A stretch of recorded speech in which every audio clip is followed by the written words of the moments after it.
Hi guys, so I want to show you this clip. Piers Morgan is going to hold the government to account. Now, I hope Keir Starmer is actually watching this because I think he could pick up a few pointers. The Conservative Party, I've said in the past, only care about one thing: themselves. They've never cared about the public. They don't care about businesses. Boris Johnson has made that very clear. But I truly believed, and I was wrong when I said this, but I truly believed last year when Boris Johnson went into hospital with COVID, he was treated by the NHS. I truly believed that when he left, he would have a road to Damascus conversion or experience. And he would say, now it's important that we protect the NHS. Now it's important that we fund it. We give the staff, we give the doctors, the nurses, the administrators, everything they need to fight this pandemic. But that didn't happen. When he came out, he was talking about how we have this world-beating system. We're going to give £22 billion to Dido Harding to do whatever the hell she wants with it. It was business as usual. Like, how is it possible that Boris Johnson, who was at death's door, came out of hospital and said, yeah, back to business as normal? The Conservative Party are treating this crisis like any other crisis. They see it as an opportunity to give contracts to their friends and donors. You know, people who donate to the party, we give them a contract. That's how business works in politics. That's how the politics of the Conservative Party works. You give me money and I give you something in return. Doesn't matter the crisis. They're treating this crisis like any other crisis. During the financial crisis, we give money to our friends and we give contracts to our donors.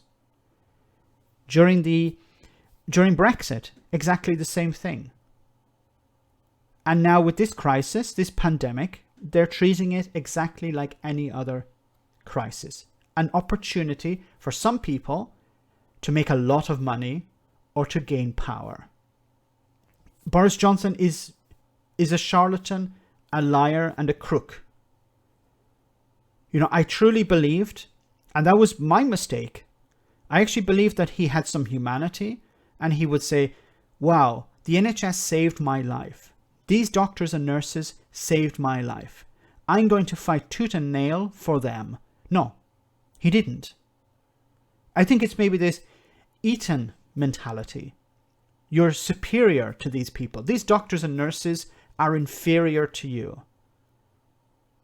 Their lives mean nothing. They serve a purpose.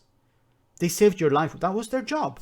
And there are a lot of people like this. There are a lot of people who believe that, you know, a doctor saves your life. Well, that's their job. They don't deserve recognition. They don't deserve a clap. They don't deserve... Of course, the clapping was an attempt just to redirect, you know, the idea of, you know, we should actually pay these people more money because they're risking their lives. No, just give them a clap. That's sufficient.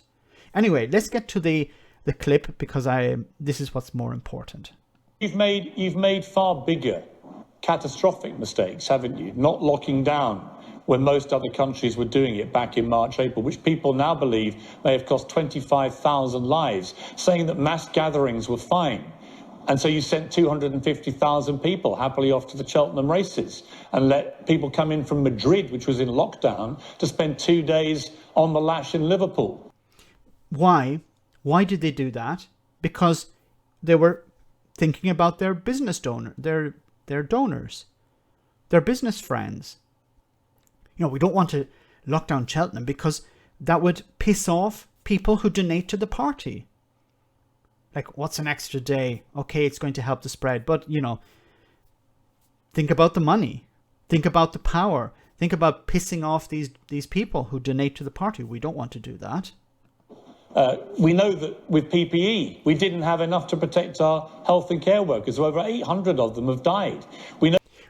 Regarding PPE, remember there was an opportunity for Boris Johnson's government to be part of an EU procurement scheme And the Brexit mentality ruled. The Conservative Party said, no, we're not going to be, we've left the EU. We don't want anything to do with the EU. Yes, this would save lives, but politics was more important. Protecting the party was more important. Because if we joined this EU procurement scheme, it would have pissed off Brexiteers. Pissed off Brexiteers was more important than saving lives. Now you may disagree with me, and you may think, look, you're being hyperbolic here. No. There was an opportunity to save lives by protecting the NHS, protecting its staff, and the Brexiteers, the Brexiteer mentality ruled. No, we pursued a policy of herd immunity, which was completely wrong and completely ridiculous, given the last pandemic was the SARS pandemic back in 2003, which is why the Asian countries were so much better prepared for this than we were. The herd immunity mentality was about saving money. That's what I believe. It was about, look, at the beginning, said we're going to have to spend a lot of money. And it's not spending money at the beginning. We have to spend money on the NHS. We don't want to do that. We want to gut the NHS. That is what we've been doing for the last 10 years. We want to eventually sell it off. We can't pump money into it now. That's completely against our ideology. They were forced to do it because otherwise it would be overwhelmed. But at the beginning, they were like, maybe we can go with this thing. It's much cheaper. Many people will die, but we don't care about that. And then I think it started to dawn on them that actually we better not do that. But they decided when it was late. You know that with the circuit breaker that was advised by SAGE from September onwards, you dithered and delayed, as you have done as a government throughout this, and didn't take the action you should have done early enough. We know that through Christmas, it was obviously ridiculous to give everyone a day off because the virus never got the memo, but you still allowed them to do it in most parts of the country. We know that eventually we locked down in January way too late, given this new variant exploded, and you knew from mid-December how dangerous it was. It's actually... there are reports that it was not mid-December, it was at the beginning of December. And some people say it was actually in October that there was information about a new variant. But it's always about looking over the shoulder, what can we do that's politically comfortable for us? It's never follow the science. You know, there's some countries in the world that said, this is serious, we need to deal with it. And we prepare to deal with it. The Conservative Party were like always... even though they had an 80-seat majority, they were always like, we're going to piss off too many people. We don't want to do that. People want to go to the pub. Desmond Swayne wants to be able to do whatever Desmond Swayne wants to do. We don't want to piss him off. We don't want to create problems within the party. It was always about protecting the party. It was never about protecting the public. Protecting the party and its donors.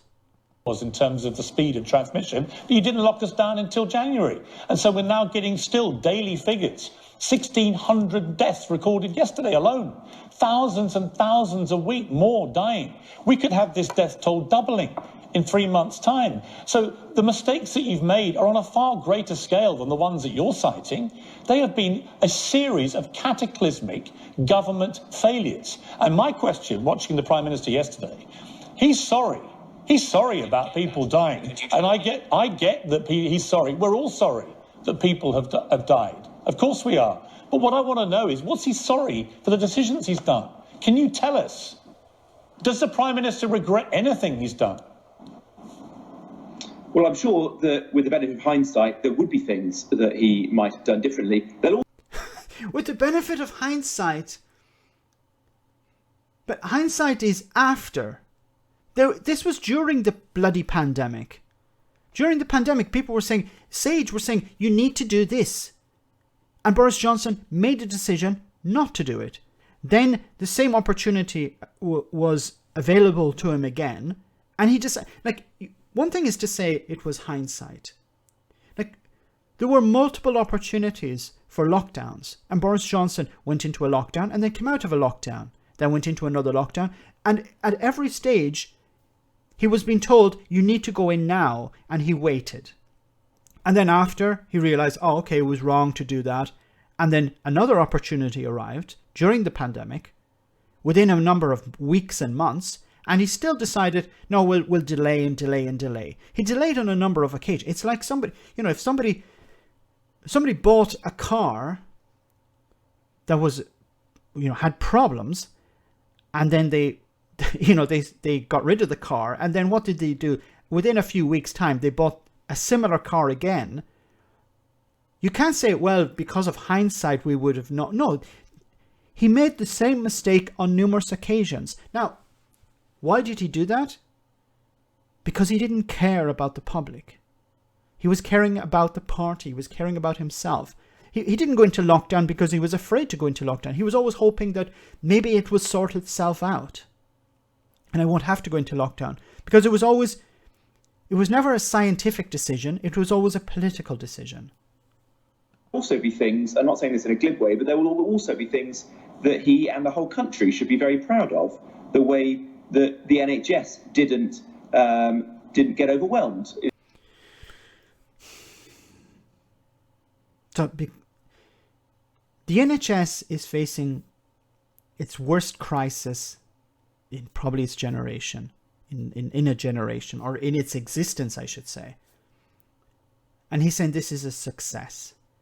This is always about, once again, stop thinking that he's talking about, the NHS. He's talking about the party. It's about defending the party. Look at what the government have done. The government, yes, we've made some mistakes. And if we had hindsight, which we did have, is it still called hindsight if you knew after the first lockdown? Is it still hindsight if you made the same mistake again? This is always about protecting the party. It's about protecting Boris Johnson and the government. Any decision that was taken was always through the prism of how do we protect the party. Sage said, you need to go into a lockdown. Boris Johnson and the government's response was, okay, but how do we have a watered down lockdown? And Sage, I can imagine the conversations. Sage is saying, you need to go into a full lockdown. And they were like, no, we can't do that. Why? Because it would piss off too many people. Okay, then you need to go into, this type of lockdown then. A reduced lockdown. Yeah, but that's too strong. How about a tiered system? What? No, no, you need to lock down the entire country. You are a bloody island.